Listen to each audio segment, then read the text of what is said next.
Leímos el capítulo 5 de Apocalipsis esta semana. Y vi en la mano derecha del que estaba sentado en el trono un libro escrito por dentro y por fuera, sellado con 7 sellos. Y vi a un ángel fuerte que pregonaba con gran voz: ¿Quién es digno de abrir el libro y desatar sus sellos? Y ninguno, ni en el cielo, ni en la tierra, ni debajo de la tierra, podía abrir el libro ni mirarlo. Y yo lloraba mucho, porque ninguno fue hallado digno de abrir el libro, ni de leerlo, ni de mirarlo. Y uno de los ancianos me dijo: no llores más. He aquí que el león de la tribu de Judá, la raíz de David, ha vencido para abrir el libro y desatar sus 7 sellos. Y vi en medio del trono y de los 4 seres vivientes, y en medio de los ancianos, un cordero en pie, como inmolado, que tenía 7 cuernos y 7 ojos, los cuales son los 7 espíritus de Dios enviados por toda la tierra. Y vino y tomó el libro de la mano derecha del que estaba sentado en el trono. Y después que tomó el libro, los 4 seres vivientes y los 24 ancianos se postraron delante del cordero, teniendo cada uno una cítara y copas de oro llenas de incienso, que son las oraciones de los santos.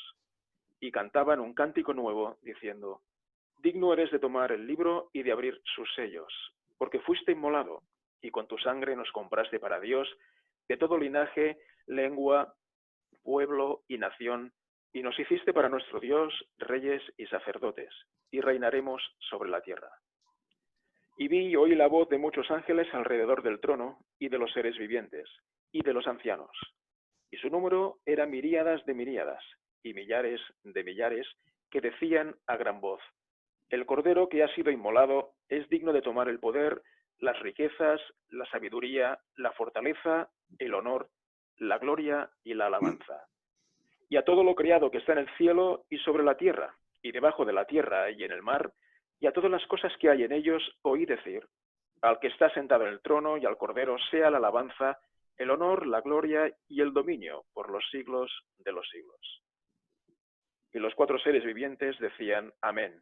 Y los 24 ancianos se postraron sobre sus rostros y adoraron al que vive por los siglos de los siglos.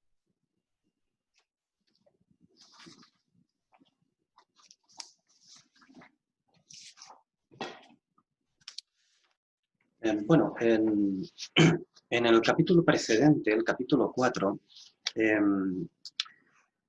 observamos una cosa: el tema general del capítulo 4, en el que hemos visto muchas descripciones, hemos visto al trono, hemos visto todas estas cosas. El tema principal, el tema central del capítulo 4 es el derecho del que está sentado en el trono para tomar todas las cosas. Su derecho, se establece su derecho en el capítulo 4. Pero el capítulo 4, el derecho que establece es el derecho de creación, porque Él es el creador. Por derecho de creación, Él puede tomar el poder, las cosas. En este capítulo 5 tenemos otra cosa, lo iremos viendo a medida que los desgranamos, sobre todo al final, igual que lo vimos en el capítulo 4, cómo tiene un derecho, y ese derecho es el derecho del creador por Él haber creado todas las cosas. Lo hemos visto al final del capítulo 4. Al final del capítulo 5 también veremos por qué. El tema central del capítulo 5 es que Él tiene derecho, también, igual que el capítulo 4, a tomar todas las cosas.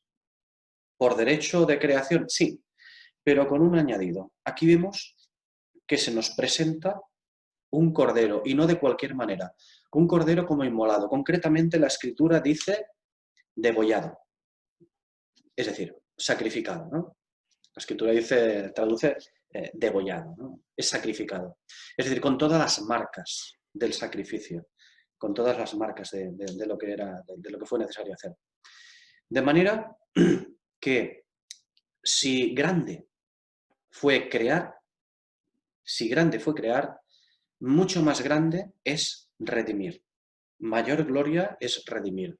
¿Por qué? Porque todo aquello que Él había creado, por lo cual Él tiene el derecho de volver a tomarlo, aquello que había caído, Él tiene el derecho de volver a tomarlo ya que es el creador, aquello había caído y fue necesario una redención. Fue necesario redimir todo. No solamente a los hombres, sino a toda la creación. Por lo tanto, el capítulo 5 nos establece el derecho del Cordero por causa de la redención, por causa del sacrificio obrado en la cruz del Calvario. Y esto es muy importante. Estos son los dos derechos que él tiene, los dos derechos que ostenta. Ahora lo iremos desgranando en este capítulo 5.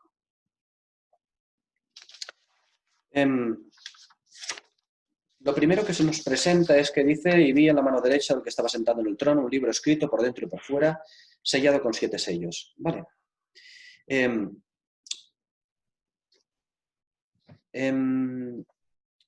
¿Qué es lo que observamos aquí?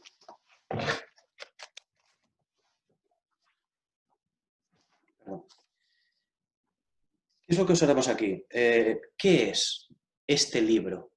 Porque a veces se ha descrito este libro como que algunos decían es la Biblia, otros decían es el libro de la vida o es otro libro muy especial.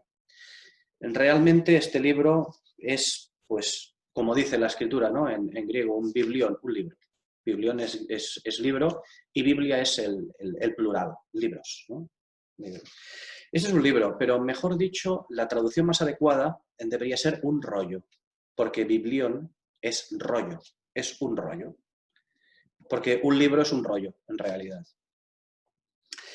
Y no es cualquier cosa, no es un libro donde están registradas una serie de cosas, no, en realidad es una escritura de propiedad. Eso es lo que es este rollo, este libro que tiene el que está sentado en el trono. Un libro y además sellado con 7 sellos. Y escrito por dentro y por fuera. ¿Por qué? Pues porque lo iremos viendo que lo que está escrito por dentro es una historia simbólica que la iremos escribiendo a partir del capítulo 6, etcétera, etcétera, hasta que lleguemos al final del capítulo 11. Y en el capítulo 11 pues habrá que darle la vuelta al rollo para ver lo que está escrito por detrás, por el otro lado. A partir del capítulo 6 veremos la historia simbólica, porque hay que entender que todo es una historia simbólica, lo que nos explica en el Apocalipsis es este rollo, lo que es las cosas que se van a desarrollar de manera simbólica, nos las plantea. Veremos esta historia simbólica, del capítulo 6 al capítulo 11, incluyéndolo. Y a partir del capítulo 12, lo que veremos es que se le da la vuelta al rollo para poder ver todos los detalles de la historia que hemos leído desde el capítulo 6 hasta el capítulo 11, incluyéndolo.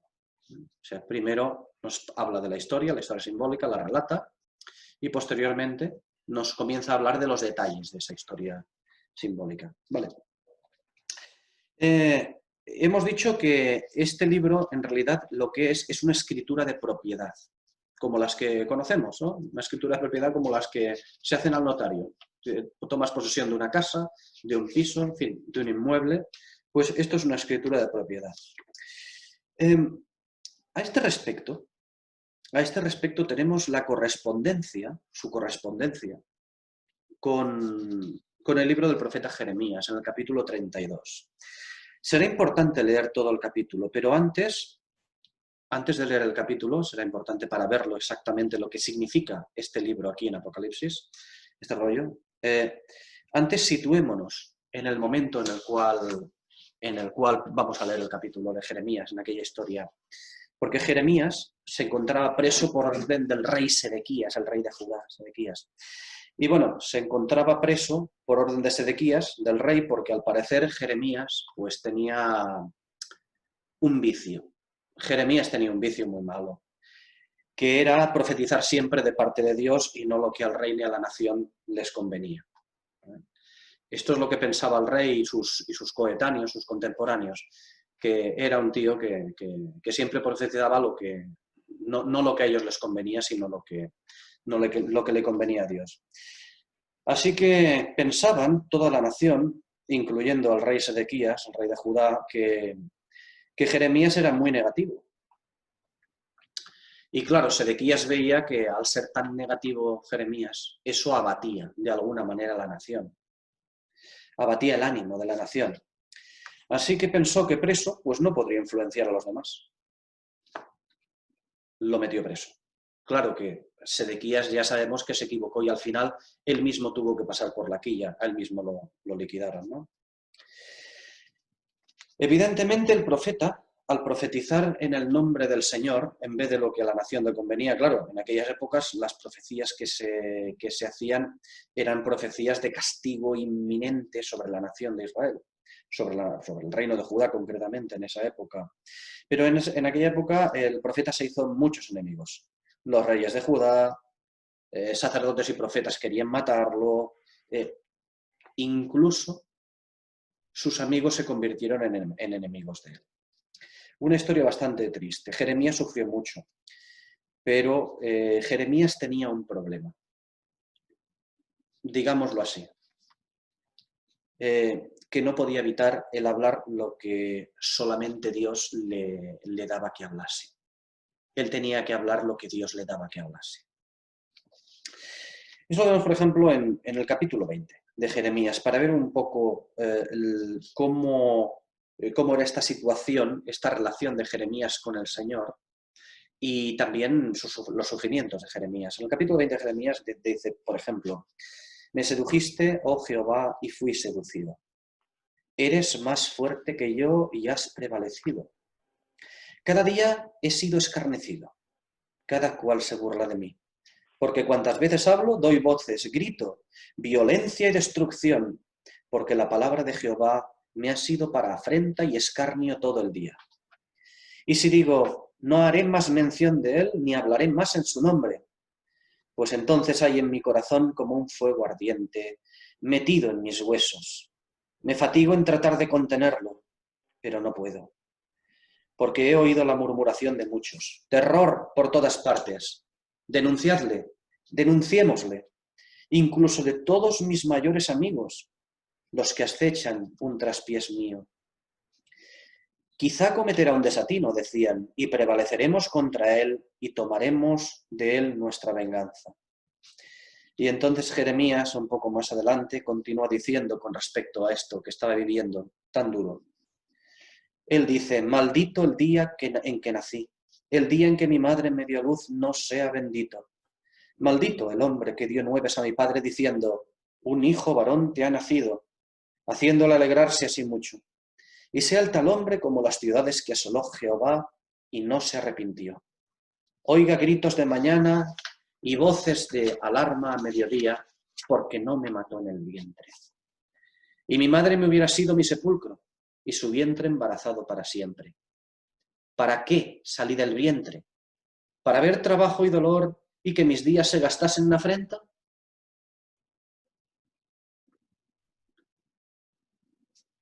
La manifestación de Jeremías era realmente algo muy duro, durísimo. El poder contemplar que todos los suyos en su propia nación, en el reino de Judá, le abandonaban, le trataban como alguien que era portador de malas nuevas, como un agorero malo, como portador no solo de destrucción, de anuncio de destrucción, sino de desánimo para todos.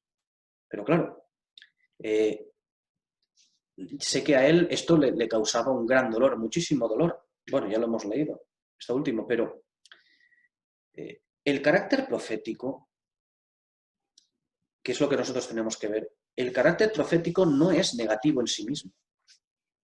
Sí, la gente oye la profecía y dice, uff, qué cosa más negativa, ya.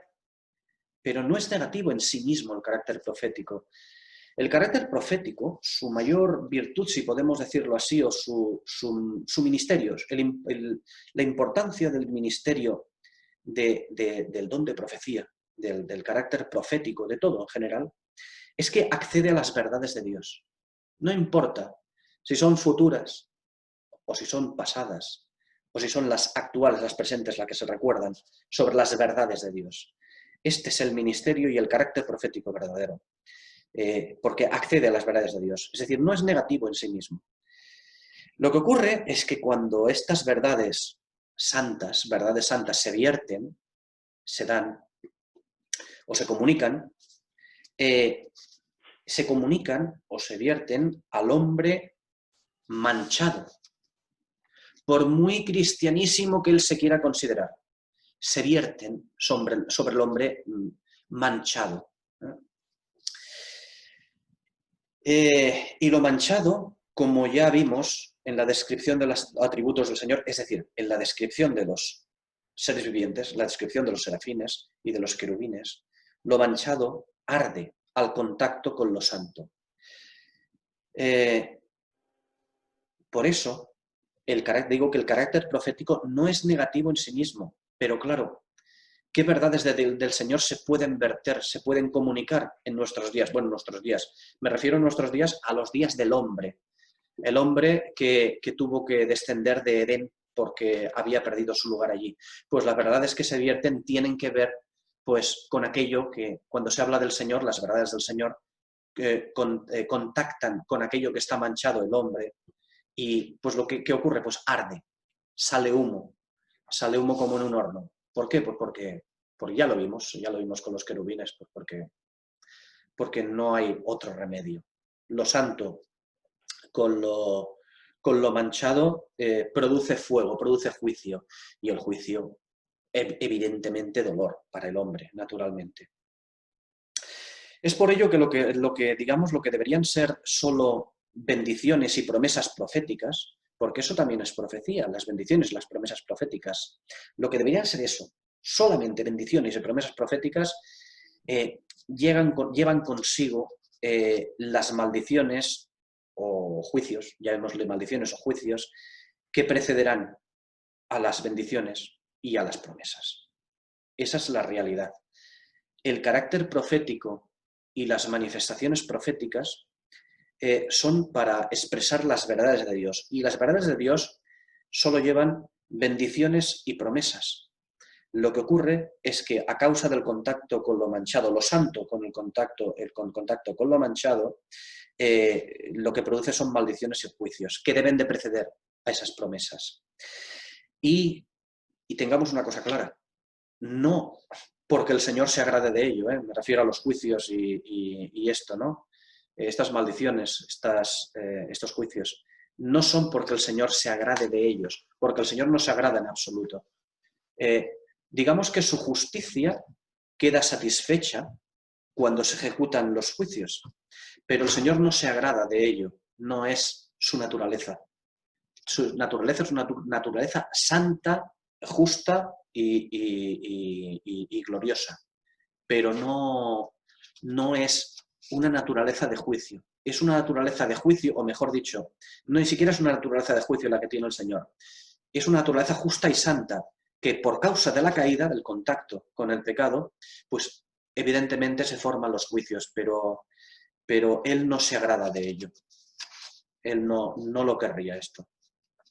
Bien, decíamos que Jeremías se encontraba en la cárcel, en aquella época cuando Sedequías le había encarcelado para que no siguiese molestando con sus profecías.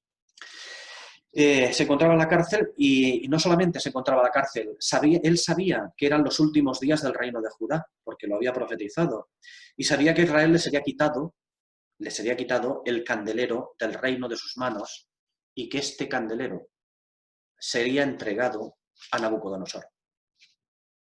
Esto es lo que ocurriría. Él lo sabía, que eran los últimos días. Y ahora sí que creo que sería interesante leer todo el capítulo 32 de Jeremías. ¿Te importa, David? Jeremías capítulo 32. Vamos a ver cómo establece lo que es este libro que tenemos aquí en Apocalipsis, esta escritura de propiedad. ¿Qué parte del capítulo? 32, capítulo 32. ¿Todo entero? Sí. Vale. La palabra de Jehová que vino a Jeremías el año 10 de Sedequías, rey de Judá, que fue el año 18 de Nabucodonosor. Entonces el ejército del rey de Babilonia tenía sitiada Jerusalén, y el profeta Jeremías estaba preso en el patio de la cárcel que estaba en la casa del rey de Judá. Porque Sedequías, rey de Judá, lo había puesto preso, diciendo: ¿por qué profetizas tú diciendo: así dice Jehová, he aquí que yo entrego esta ciudad en manos del rey de Babilonia? y la tomará. Y Sedequías, rey de Judá, no escapará de las manos de los caldeos, sino que de cierto será entregado en manos del rey de Babilonia, y hablará con él boca a boca, y sus ojos verán sus ojos, y hará llevar a Sedequías a Babilonia, y allí estará hasta que yo le visite, y si peleáis contra los caldeos, no os irá bien, dice Jehová. Dijo Jeremías, palabra de Jehová vino a mí, diciendo, he aquí que Anamael, hijo de tu tío Salum, viene a ti, diciendo, cómprame mi heredad que está en Anatot, porque tú tienes derecho a ella para comprarla. Y vino a mí Anamael, hijo de mi tío, conforme a la palabra de Jehová, al patio de la cárcel, y me dijo, compra ahora mi heredad, que está en Anatot, en tierra de Benjamín, porque tuyo es el derecho de la herencia, y a ti corresponde el rescate. Cómprala para ti. Entonces conocí que era palabra de Jehová, y compré la heredad de Anamael, hijo de mi tío, la cual estaba en Anatot, y le pesé el dinero, 16 siclos de plata. Y suscribí el documento y lo sellé, y lo hice testificar con testigos, y pesé el dinero en balanza. Tomé luego la escritura de compra, sellada según el derecho y costumbre, y la copia abierta. Y pasé la escritura de compra a Baruc, hijo de Nerías, hijo de Maasías, delante de Anamael, el hijo de mi tío, y delante de los testigos que habían suscrito la escritura de compra, delante de todos los judíos que estaban en el patio de la cárcel. Y dio orden a Baruc delante de ellos, diciendo, así dice Jehová de los ejércitos, Dios de Israel. Toma estas escrituras, esta escritura de venta sellada y esta escritura abierta, y ponlas en una vasija de barro para que se conserven muchos días. Porque así dice Jehová de los ejércitos, Dios de Israel, aún se comprarán casas, heredades y viñas en esta tierra. Y después que di la escritura de compra a Baruc, hijo de Nerías, oré a Jehová diciendo, oh Señor Jehová, he aquí que tú hiciste el cielo y la tierra con tu gran poder y con tu brazo extendido, y no hay nada que sea demasiado difícil para ti, que haces misericordia a millares y castigas la maldad de los padres en sus hijos después de ellos. Dios grande, poderoso, Jehová de los ejércitos es su nombre, grande en designios y poderoso en hechos, cuyos ojos están abiertos sobre todos los caminos de los hijos de los hombres, para dar a cada uno según sus caminos y según el fruto de sus obras. Tú que hiciste señales y portentos en tierra de Egipto hasta este día, y en Israel, y entre otros hombres, y te has hecho nombre, como se ve en el día de hoy. Y sacaste a tu pueblo Israel de la tierra de Egipto con señales y portentos, con mano fuerte y brazo extendido, y con terror grande. Y les diste esta tierra, de la cual juraste a sus padres que se la darías, la tierra que fluye leche y miel. Y entraron, y la disfrutaron, pero no escucharon tu voz, ni anduvieron en tu ley. Nada hicieron de lo que les mandaste hacer, por tanto, has hecho venir sobre ellos todo este mal. He aquí que con terraplenes han acometido la ciudad para tomarla, y la ciudad va a ser entregada en manos de los caldeos que pelean contra ella, a causa de la espada, del hambre y de la pestilencia. Ha venido pues a suceder lo que tú dijiste, y he aquí que lo estás viendo. Y tú me has dicho, oh Señor Jehová, cómprate la heredad por dinero, y pon testigos, aunque la ciudad sea entregada en manos de los caldeos. Entonces vino palabra de Jehová a Jeremías, diciendo, he aquí que yo soy Jehová, el Dios de toda carne.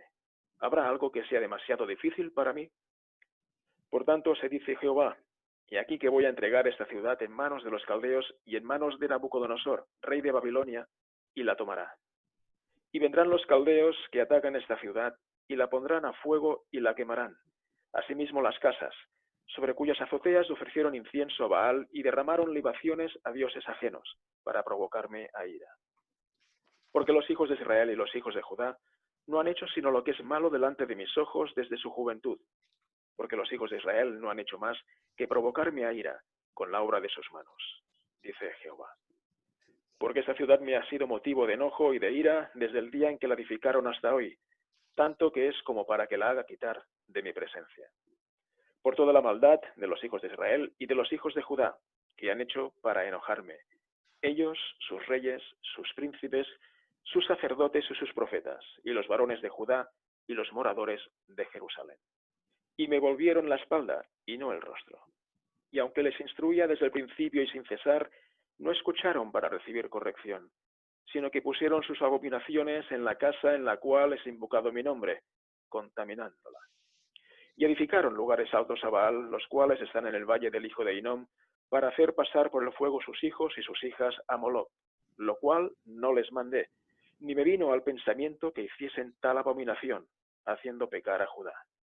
Y por eso, así dice Jehová, Dios de Israel, de esta ciudad, de la cual decís vosotros, entregada está en manos del rey de Babilonia por espada, por hambre y por pestilencia.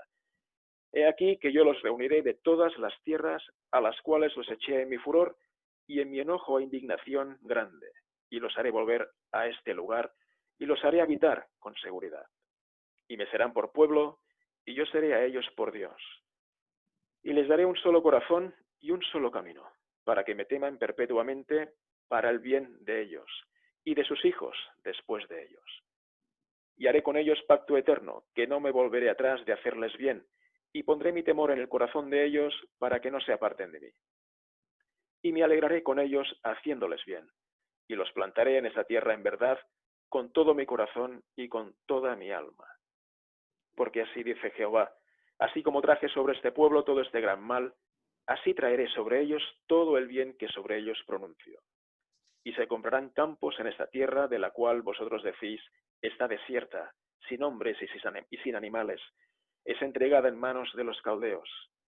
Heredades comprarán por dinero, y harán escritura, y las hallarán y pondrán testigos en tierra de Benjamín y en los contornos de Jerusalén, y en las ciudades de Judá, y en las ciudades de las montañas, y en las ciudades de la Sefelá, y en las ciudades del Negev, porque yo haré regresar sus cautivos, dice Jehová.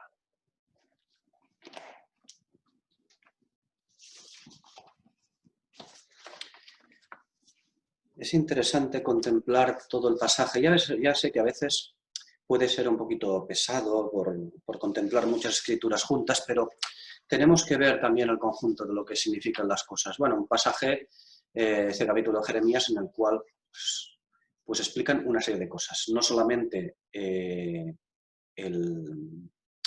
suceso y el caso del primo de Jeremías, que le quería encasquetar una heredad que ya no valía absolutamente nada porque sabían que Nabucodonosor iba a tomar el reino de Judá, iba a tomar Jerusalén, sino porque además expresa una serie de cosas. Está hablando también en todo el capítulo de que ciertamente pasarán 70 años de servidumbre, de cautividad, y volverán a la tierra. Es cierto que está expresando que en unos 70 años volverán a la tierra, cuando se cumpla el tiempo profetizado de rechazo hacia ellos. Pero también es verdad, también es cierto que en algunos versículos de este final del capítulo 32 de Jeremías vemos que extiende ese tiempo más allá, comienza a contemplar una serie de cosas, que escribirá eternamente, les dará un corazón nuevo, etcétera, etcétera, estarán perpetuamente en la tierra, en fin, anuncia algo más allá. Ya les está anunciando algo que va mucho más allá de simplemente esos 70 años que estarían en cautividad. Vale. Volvemos otra vez a este pasaje de Jeremías que hemos leído, como veréis, hace referencia este libro que tenemos delante en Apocalipsis con 7 sellos. Es la heredad, de alguna manera, la heredad comprada, redimida, cuando ya no valía nada, porque la heredad que compra Jeremías a su primo, que le trató como un primo porque realmente se la encasquetó la heredad, eso es lo único que le interesaba, esa heredad ya no valía absolutamente nada al estar Nabucodonosor a las puertas. Pero decimos que esa heredad comprada, redimida, cuando ya no valía nada, y además que Jeremías no disfrutará. Él sabe que no la disfrutaría esa heredad. Dice en el versículo 14 que se guardó, esa escritura se guardó para muchos días, lo cual significa que Jeremías evidentemente no la disfrutaría. A pesar de eso, él la compra. Claro, era el tiempo, como hemos dicho, era para el tiempo del restablecimiento de Israel a su tierra. Y el pasaje, este pasaje de Jeremías 32, también hace referencia a otro pasaje, esta vez en el Nuevo Testamento, en el capítulo 13 de Mateo, que dice en el versículo 44, dice, Además, el reino de los cielos es semejante a un tesoro escondido en un campo, que encontrándolo un hombre lo esconde y gozoso por ello va, vende todo lo que tiene y compra aquel campo. Claro, donde el campo es la tierra prometida. Y el tesoro es Israel, no es la Iglesia, en absoluto. En este pasaje, en este versículo 44 del capítulo 13 de Mateo, el tesoro es Israel. Y el Señor lo encuentra en un campo escondido. ¿Y qué es lo que hace? Lo vuelve a esconder otra vez. Vende todo lo que tiene y compra aquel campo, con la redención, con su redención efectuada en la cruz del Calvario. Pero el tesoro lo vuelve a esconder. ¿Por qué? Pues porque es una profecía también en Mateo 13, 44, una profecía de que es el campo que era Israel, no la Iglesia. La Iglesia es la perla, la que le sigue a esta escritura. El campo debería ser escondido hasta su restablecimiento, hasta que lo volviera a recuperar. Y ciertamente sí que se está cumpliendo esta escritura. Decíamos que el campo es la tierra prometida y el tesoro es Israel, y el Señor lo redime, pero esconde el tesoro hasta que llegue el tiempo de restablecimiento. ¿Y cuándo será? Hasta que se cumplan, como dice Daniel, los tiempos de los gentiles. Nabucodonosor, evidentemente, se quedó con la heredad de Israel, con Israel y con el reino de Judá. Nabucodonosor, pues, conforme a la caída de Israel, recibió el reino. Ese es el árbol grande. Nabucodonosor es el árbol grande que se llena de aves. Nabucodonosor es la estatua, es la primera bestia, es la monarquía absoluta, es la cabeza de oro. Y a él es entregado el imperio y la fuerza.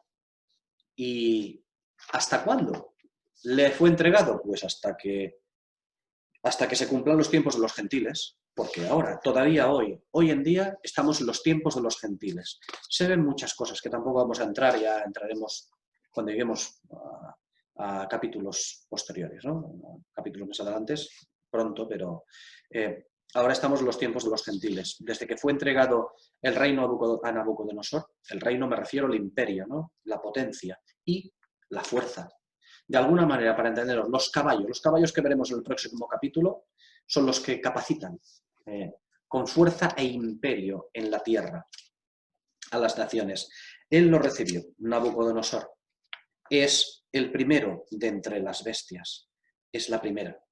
Y por lo tanto, es a él a quien el Señor entregó el imperio y la fuerza. Y ya decimos otra vez, repetimos, él la ostentará, el cabeza de los gentiles la ostentará hasta que se cumplan los tiempos de los gentiles, hasta que llegue el momento de volver a recuperar por parte del Señor eso. ¿Qué es lo que recuperará el Señor? Lo recuperará todo. El trono de Israel, la justicia se implantará, pero también tomará no solamente el trono de Israel, él no solamente reinará sobre Israel, tomará también el trono. ¿De manos de quién? De manos de Nabucodonosor o su representante. En el caso que ocupará, será el Imperio Romano, redivivo. Ya lo veremos, ¿no? Pero lo tomará de sus manos también. Esto lo podemos ver también en las Escrituras, que Nabucodonosor tomó este imperio y esta fuerza. Dice, en Jeremías 27 dice, yo hice la tierra, el hombre y las bestias que están sobre la faz de la tierra, con mi gran poder y con mi brazo extendido, y la di a quien yo quise.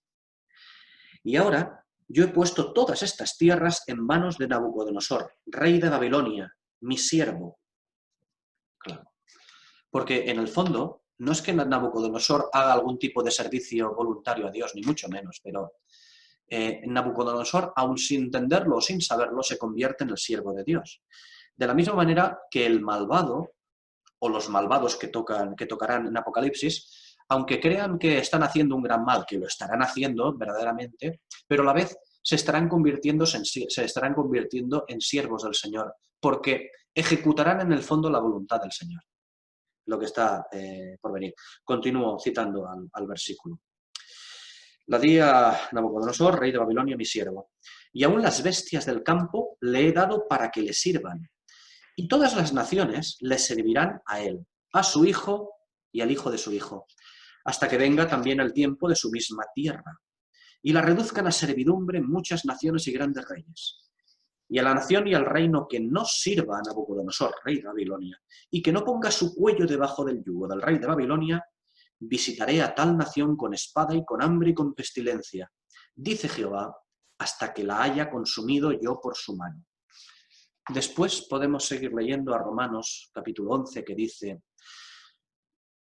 dice Pablo, porque no quiero, hermanos, que ignoréis este misterio, para que no os tengáis por sensatos en vuestra propia opinión, que ha acontecido a Israel endurecimiento en parte, hasta que haya entrado la plenitud de los gentiles.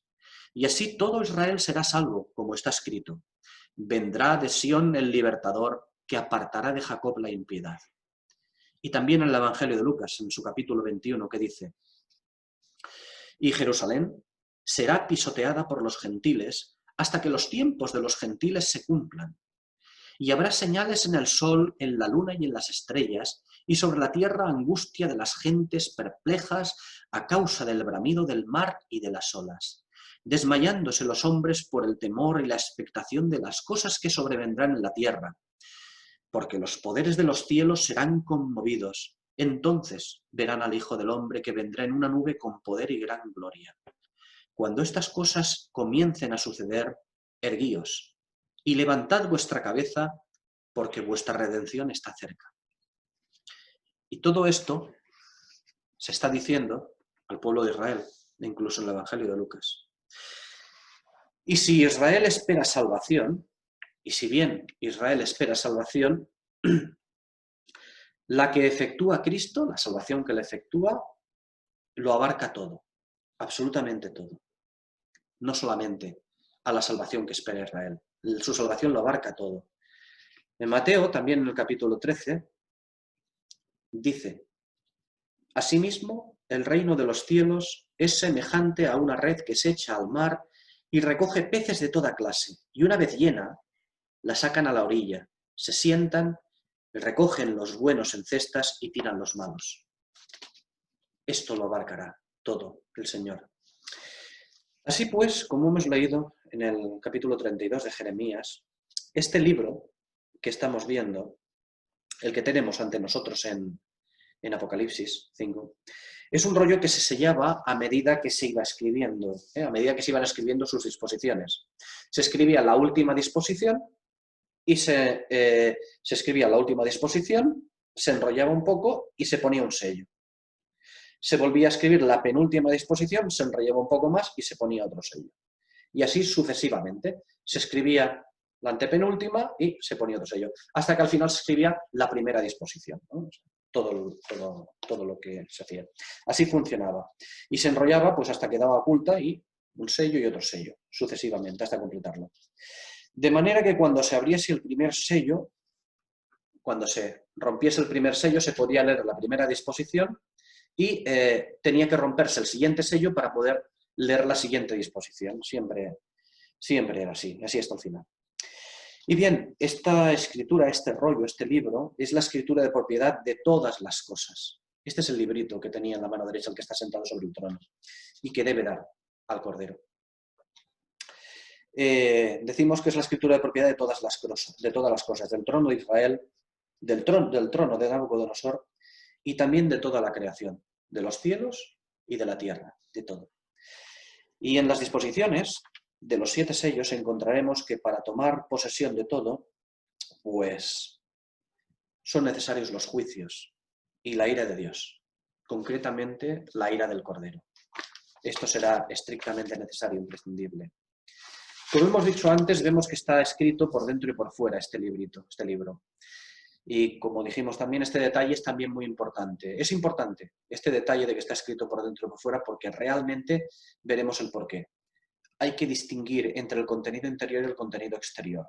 Por eso haremos una división, bueno, mejor dicho, no la hacemos nosotros, la hace la Escritura. Una división que comenzará en el capítulo 6, cuando se abre el primer sello, y que se cerrará en el capítulo 11, cuando todos los reinos de los cielos vengan a ser del Señor. Posteriormente, se habrá completado la historia simbólica del capítulo 6 al capítulo 11 inclusive. Pero nos faltarán una serie de detalles que esos nos darán a partir del capítulo 12. Detalles ampliados sobre esta historia simbólica. Serán muy importantes también. Por eso es importante distinguir que es un librito escrito por dentro y por fuera. Por dentro, una cosa, y por fuera es la misma historia, pero vista por el otro lado. Ya lo iremos viendo. Vemos el versículo 2 del capítulo 5. Dice que vio a un ángel fuerte que pregonaba a gran voz, diciendo, ¿quién es digno de abrir el libro y desatar sus sellos? Vale, el ángel fuerte, ¿no? Que vemos aquí. ¿Quién es este ángel fuerte? Bueno, aquí en realidad no es muy relevante la identidad de este ángel. Su identidad no nos es tan relevante. Lo que sí es relevante es su calificación y la naturaleza de lo que hace, concretamente. En los capítulos 2 y 3, para ver el ministerio del ángel fuerte, en los capítulos 2 y 3, en los mensajes a las iglesias, vimos a los ángeles como que eran aquellos representantes místicos o simbólicos, de alguna manera, de las iglesias operando en la tierra, porque esto es el ministerio de los ángeles. Es decir, estos ángeles eran los responsables, de alguna manera, del candelero de Dios, los representantes o responsables del candelero de Dios. Y se les escribe ahí en los capítulos 2 y 3 a los ángeles en vez de las iglesias, identificando, así que lo que se escribe no son instrucciones o edificación, sino más bien manifestaciones proféticas. Por eso se les escribe a los ángeles y no directamente a las iglesias. Se les escribe a los ángeles porque recordad que los ángeles, el ministerio de los ángeles es el ministerio profético. Siempre aparece un ángel, al principio de Apocalipsis, igual que en el Antiguo Testamento, aparece un ángel y lo que aparece es el ministerio profético. Ellos representan el ministerio profético. Por lo tanto, cuando se les escribe en los capítulos 2 y 3 a los ángeles, como representantes de las iglesias, en vez de escribir directamente a las iglesias, digo que los que escriben no son instrucciones o edificaciones varias, ¿no? Sino estas manifestaciones proféticas. Recordemos esto, sobre todo, que los ángeles tienen que ver con el ministerio profético, como podemos ver en todo el Antiguo Testamento. Allí donde aparece un ángel, hay un ministerio profético muy relevante, siempre. Y se dice de este ángel que es fuerte. No es cualquier ángel, es un ángel fuerte, es decir, le ha sido concedido algo muy importante a este ángel. Porque el ministerio profético que se le encarga es un ministerio profético muy grande. La pregunta que hace el ángel, ¿quién es digno de abrir el libro y de estar sus sellos? Porque este es su ministerio, ¿eh? El ministerio del ángel es hacer esta pregunta. Ya sé que es muy poquita cosa, parece poquita cosa, pero en realidad es algo muy, muy grande. Clama a gran voz, o pregona más bien a gran voz, ¿quién es digno de abrir el libro y desatar sus sellos? La fortaleza de este ángel no proviene tanto del encargo de Dios, sino del espíritu de la profecía. El Señor, de alguna manera, el mismo Señor Jesús, el cual es el espíritu de la profecía, está en él. De alguna manera está en él. No digo que sea el Señor él, no es el Señor. Yo no digo que el ángel sea el Señor, pero sí que está en él de alguna manera. Está en él como el espíritu de la profecía. Es importante verlo. De la misma manera que vimos a los seres vivientes, que cuando los describimos y vemos lo que son, lo que conllevan, decimos, caramba, pero si lo que son es portadores de alguna manera de los atributos de Dios mismo, de los atributos de Dios, del juez de toda la tierra, de los atributos del Señor Jesús cuando vino también a la tierra, estando a la derecha del Padre. O sea, y claro, nos choca un poco lo que llegan a ser. Pues, de alguna manera, el Señor también está en este ángel fuerte, con esta pregunta tan importante. Ya dijimos también sobre los seres vivientes, que los querubines y los serafines son protectores, porque tienen que ver con la santidad y la gloria del Señor y evidentemente con los juicios. Ya hemos dicho, los juicios en base al contacto de la santidad con el pecado. No porque sí, no juicios porque sí, sino porque hay contacto, ¿no? En base a este contacto de la santidad con el pecado. Y manifiestan los atributos de Dios. Los ángeles son mensajeros o representantes, hemos dicho, del ministerio profético. Anuncian cosas. Más adelante ya veremos que parecen ejecutores también los ángeles. Parecen ejecutores. Bueno, simbólicamente se les da el tratamiento de ejecutores, aunque realmente deberíamos de expresar que lo que veremos, así como vemos en los capítulos 3, que les escribe a ellos cuando realmente lo que quiere es escribir a las iglesias, ellos no son los ejecutores de la obra de la iglesia en la tierra. Quien ejecuta la obra de la iglesia en la tierra son las iglesias que hemos mencionado en Apocalipsis 2 y 3 con el paso de los siglos. Pero ellos son los representantes de esta ejecución en la tierra, ¿no? Por lo tanto, aunque parezcan ejecutores cuando los veamos en capítulo 7, etc., en realidad son los representantes místicos, simbólicos, de los que verdaderamente son los ejecutores, ¿no? Estos son realmente representantes simbólicos de esa ejecución. ¿Son seres reales estos ángeles? Sí, por supuesto, son seres reales, ¿no? Pero tenemos que tener en cuenta que no son seres sujetos a nuestra limitada concepción humana, ¿no? Ni siquiera a nuestra dimensión, a esta dimensión en la cual nos movemos con sus acotadas reglas, ¿no? Es algo diferente. Bueno, para muestra, un botón, ya lo vimos con los serafines y los querubines, con los seres vivientes, que pueden manifestarse como querubines o serafines y pueden tener 2, 4 o 6 alas en función de la manifestación o de la relación judicial que manifiesten en cada momento, en cada época o en cada juicio, ¿no? Con lo que están relacionados. También tenemos que decir que lo que Juan ve y que nosotros leemos como futuro son visiones, el trono, los querubines y también de lo que será, los ancianos, los juicios. Nosotros lo estamos planteando como algo, como si nosotros lo estuviéramos viendo ahora mismo, lo estamos leyendo y por lo tanto como si estuviera ejecutando, pero no, es algo futuro, eso lo sabemos, ¿no? Estamos viendo también, debemos decir sobre todo esto, que estamos viendo una descripción simbólica de las cosas. Esto es muy importante también entenderlo, que lo que estamos viendo y lo que vamos a ver a partir de ahora también es una descripción simbólica de las cosas. Puede que sean físicamente tal como se describen, pero esto no es lo más importante, de hecho no nos debe importar en absoluto. Si nos importa demasiado esto, si son así exactamente las cosas, no nos aprovechará, porque lo que nos tiene que aprovechar es lo que significa esto, que es estas descripciones, estas cosas, ¿no? Lo que realmente nos debe importar es eso, lo que significa cada cosa y cada personaje. Lo que significa cada cosa o cada acción simbólica en todo el Apocalipsis. Por eso es necesario la interpretación de la profecía, ¿no? El objeto del libro de las últimas disposiciones del Señor, que es el Apocalipsis, ¿no?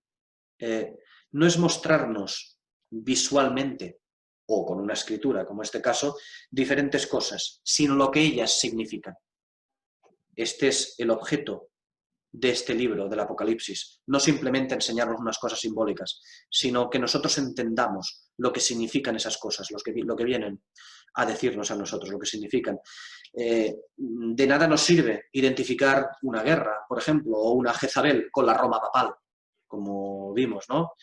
De nada nos servirá si no vemos lo que con ella nos quiere decir o nos quiere hacer entender, ¿no? Es decir, lo más importante, sus implicaciones espirituales. Todo lo que hay en el libro de Apocalipsis tiene unas implicaciones espirituales que son las más importantes, por encima de las físicas. Sus implicaciones espirituales, sobre todo para el periodo de la tribulación, que es la mayor parte del libro, casi todo el libro de Apocalipsis. Las implicaciones espirituales de todos los simbolismos y de todas las cosas que simbólicamente se ve cómo se ejecutan, sus implicaciones espirituales, lo que implica todo esto, esto es lo más importante. Ya lo iremos viendo.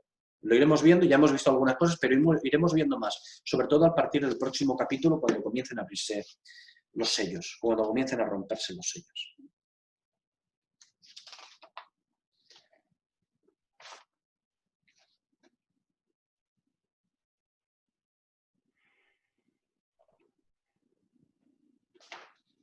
Podemos trazar un paralelo de la escritura que significa este libro que ha de abrir el Cordero, con lo que hemos leído antes en Jeremías, en el capítulo 32, ¿no? Cuando tenemos por una parte la escritura de venta sellada y una copia, que es la escritura abierta, ¿no? En ese momento están las dos cosas paralelas, una existe al lado de la otra, y yo creo que esto nos habla de lo que se compró y se selló, y de lo que se manifestó en aquel momento como una copia que apuntaba pues al futuro, cuando el Señor en Apocalipsis nos habla de que va a abrir el libro y desatar sus sellos, porque está ya, es como ya un libro abierto, ¿no? Está ahí para ser abierto y como derecho de compra que tiene, le precede a este libro pues la venta que se selló proféticamente en tiempos de Jeremías, ¿no? Sí, sí, exacto, así es. Así es. Y por otra parte, la secuencia de abrir el libro y desatar sus sellos es correcta en el original. ¿Te refieres a Apocalipsis? Sí, al versículo 2, ¿vale? Estamos ahora aquí, pues, digno de abrir el libro y desatar sus sellos. Porque, claro, lo lógico sería primero romper los sellos y después abrir el libro. Bueno, no, la secuencia es así. ¿Sí? La secuencia en griego es así.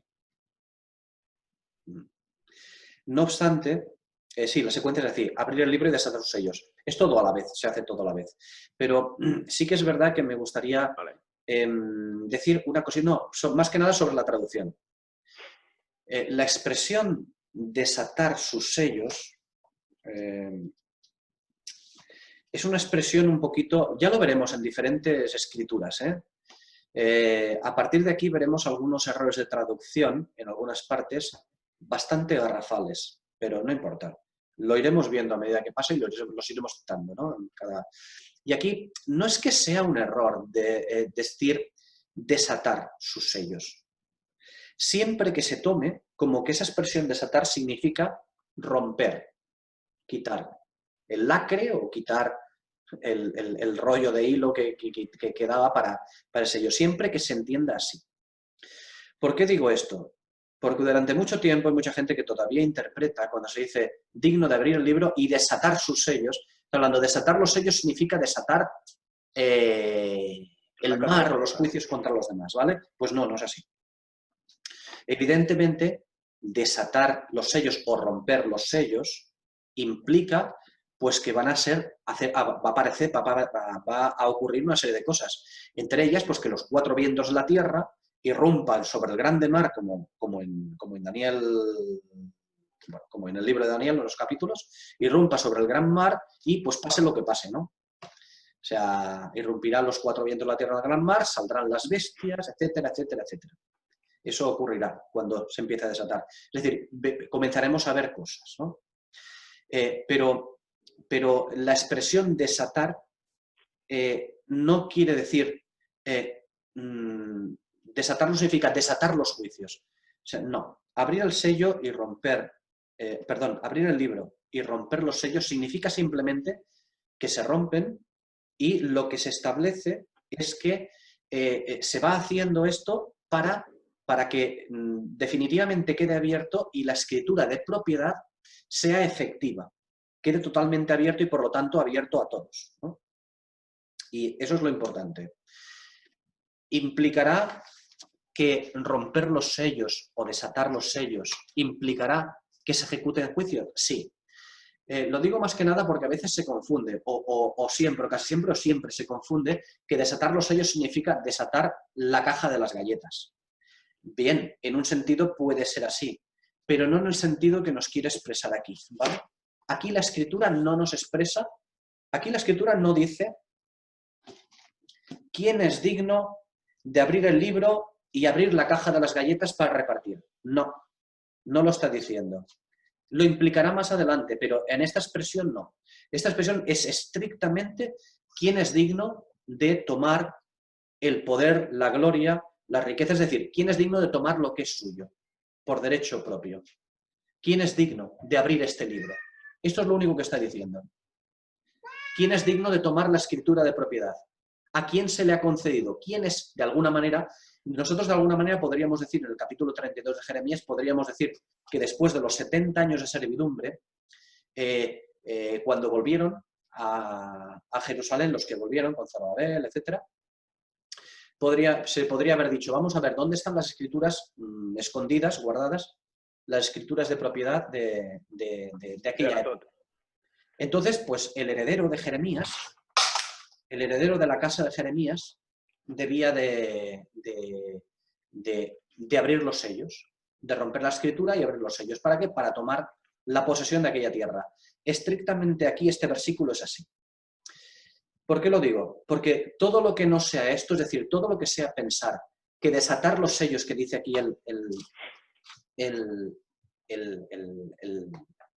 ángel, todo lo que sea pensar que desatar los sellos es desatar los juicios, es un error. Y un error que nos va a contaminar nuestra mente cuando después vayamos a cada cosa.